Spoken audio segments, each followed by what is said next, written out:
Hello students, इस video में हम डीबीएमएस कीज के बारे में पढ़ेंगे। डीबीएमएस कीज एक बहुत ही इंपॉर्टेंट कंसेप्ट होता है to specify the various constraints in the DBMS architecture. Keys के थ्रू ही हम हर एक एंटिटी को रिलेशनशिप सेट में यूनिकली आइडेंटिफाई कर सकते हैं। कीज के थ्रू हम दो टेबल्स के बीच में रिलेशनशिप को एस्टेब्लिश कर सकते हैं। कीज के थ्रू हम यूनिक कीज क्रिएट कर सकते हैं, एक एट्रीब्यूट के लिए यूनिक वैल्यूज स्पेसिफाई कर सकते हैं। तो डीबीएमएस के अंदर कितनी तरीके की कीज होती है ये हम देखेंगे। सबसे पहले होती है सुपर की। नाउ दिस सुपर की, पहले तो हम एक रिलेशनशिप सेट को सेट ऑफ एट्रीब्यूट से डिनोट करते हैं। Now this super key is the subset of this attribute which can uniquely identify an entity from the relationship set.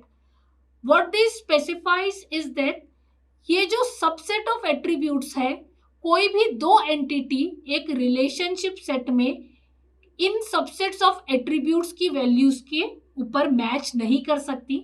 मतलब दो entities के लिए ये सबसेट ऑफ एट्रीब्यूट सेम नहीं हो सकते। So super key will be able to uniquely identify the entity from the relationship set. Now comes the candidate की।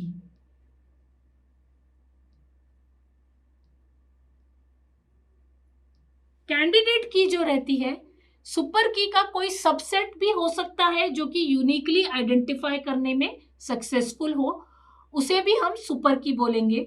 But candidate की एक ऐसी मिनिमम की होती है जिसको हम फर्दर डिकम्पोज नहीं कर सकते, जिसका कोई सबसेट यूनिकली आइडेंटिफाई नहीं कर पाएगा एंटिटीज को। उन सारी कीज को हम कैंडिडेट की बोलते हैं। एक रिलेशनशिप सेट में बहुत सारी कैंडिडेट कीज हो सकती हैं। इन कैंडिडेट की में से हम एक की को सिलेक्ट करते हैं और जिसे हम यूज करेंगे, इसे हम बोलते हैं प्राइमरी की। प्राइमरी की वो कैंडिडेट की होती है जिसको हम अपने रिलेशनशिप सेट के अंदर एंटिटीज को यूनिकली आइडेंटिफाई करने के लिए यूज करेंगे, या अगर हमको किसी और टेबल से किसी और रिलेशनशिप से रिलेशन एस्टैब्लिश करना है तो हम इस प्राइमरी की का यूज करेंगे। कैंडिडेट की में से हमने एक की को सिलेक्ट कर लिया और प्राइमरी की बना ली। अब कैंडिडेट की जो बच गई है उन्हें हम बोलते हैं alternate key. So all the keys which are remaining, which are candidate key, which have not been selected as primary key, they will be named as alternate key. Now ये जितनी keys थी ये एक रिलेशनशिप सेट पे काम कर रही थी। ये एक रिलेशनशिप सेट में आइदर यूनिकली आइडेंटिफाई करने के लिए काम कर रही थी। अब हम जब दो रिलेशनशिप सेट में रिलेशन एस्टेब्लिश करने की बात करें तो वी विल यूज फॉरेन की।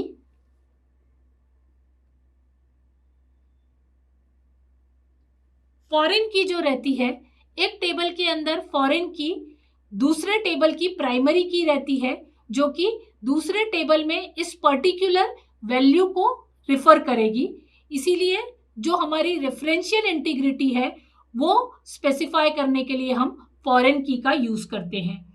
Now as you can see in the diagram here, super key is the bigger set, then candidate key is the subset of super key, and from the candidate key we select one key, that is primary key, and all other key which we don't select as primary key, they will be called as alternate key. So what are the properties a primary key should have? So properties जो कि एक primary key के पास होनी चाहिए। First is uniqueness. For every entity set primary key should have a unique value, not null. It can not be allowed to have null values. The attributes which have been selected to act as a primary key, उसके अंदर null values हम नहीं allow कर सकते। It will be fixed. Then it can be single or composite, that is to uniquely identify we can have a single attribute or there can be set of multiple attributes which can be acting as an primary key to uniquely identify. So primary key single भी हो सकती है, composite भी हो सकती है. Generally primary की indexing के लिए काम में आती है.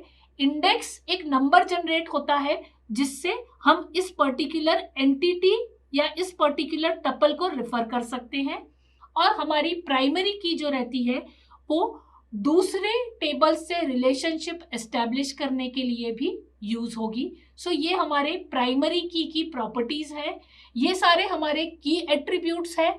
ये सारे यूनिकली आइडेंटिफाई कर सकते हैं, बट इसमें से हम लोग एक की को सिलेक्ट करते हैं और जिस की को हम यूज करेंगे यूनिक आइडेंटिफिकेशन के लिए हमारे डेटाबेस डिजाइन में, उसे हम प्राइमरी की बोलते हैं. From the all the possible candidate keys, that one which we have selected. This was all about keys.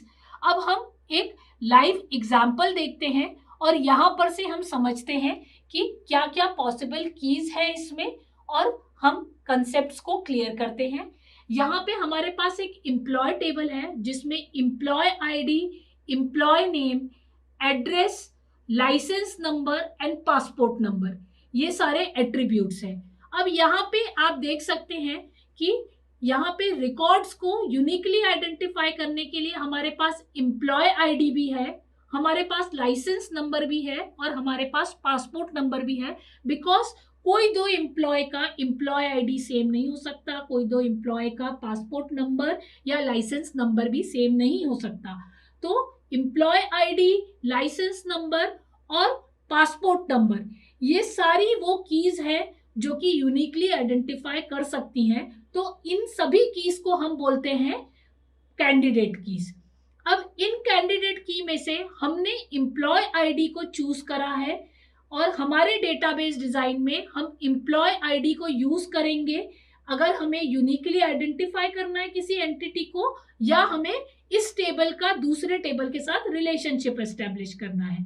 तो प्राइमरी की हमारी एम्प्लॉय आईडी है. अब जब एम्प्लॉय आईडी हमारी प्राइमरी की हो जाती है तो यहाँ पे लाइसेंस नंबर और पासपोर्ट नंबर को हम अल्टरनेट की या यूनिक की भी बोल सकते हैं, जो कि यूनिकली आइडेंटिफाई कर सकते हैं, बट हम लोग अपनी डेटाबेस डिजाइन में इसको यूनिकली आइडेंटिफाई करने के लिए यूज नहीं कर रहे. So here concept of primary की, कैंडिडेट की, यूनिक की एंड अल्टरनेट की is very clear. Now coming to foreign key, तो हमारे पास एक और टेबल है जिसका नाम है सैलरी टेबल. सैलरी टेबल के अंदर हम हर एक एम्प्लॉय का रिकॉर्ड रखते हैं about its salary and its month. So here the employee ID in the salary table is referring the employee ID of the employee table. So here employee ID is the foreign key in the table. Here employee ID will not be able to uniquely identify the record in the salary table, but the employee ID will be referring the employee ID of the employee table to get the information of the employee like employee name or address, etc. So this is referential integrity, and these are how references are made between two tables using foreign key. Thank you.